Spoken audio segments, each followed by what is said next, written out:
বাবা এটা তোমার নিজের স্কুল মনে করবা। তাহলে স্যার এটা কি আমাদের নিজের স্কুল মনে করবো? হ্যাঁ বাবা। তাহলে আমাদের স্কুলে আমাদের যা মন চায় তাই করতে পারবো। তাড়াতাড়ি আমাকে ক্লাস থেকে বেরিয়ে যাও। আজকে থেকে তোমরা যেন আর এই ক্লাসে না দেখি। এই ক্লাসে কেন, এই ক্লাসের আশেপাশে যেন আর তোমরা না দেখি। দূর হ, বেরো বেরো বাইরো বাইরো বাইরেস না কেন? ও আপু, ছেলেদেরকে আর ছেঁকা দিও না, কারণ 60 টাকার দাবি 5 টাকায় আর দেয় না। হ্যাঁ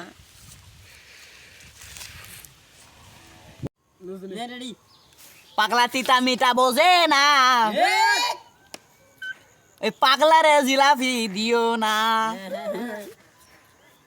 ওই পাগলা তিতা মিটা বোঝে না, পাগলারে জিলাপি দিও না।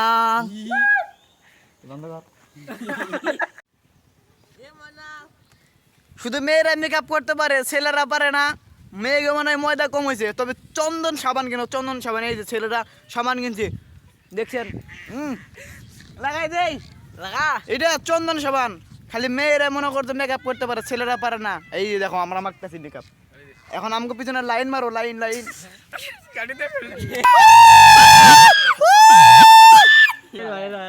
ওই বেটা পোলা মনে না দে না আজান দিতাছে, হ্যাঁ দে না মায়ের পিছনে লাগছ না, বেট বেশি বোঝে না, কিছু বোঝে না।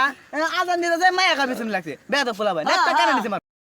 মা 10 মাস 10 দিন গর্ভে রেখে মা করলো কষ্ট, ভালো স্থান ক্ষত করে জীবন করলো নষ্ট।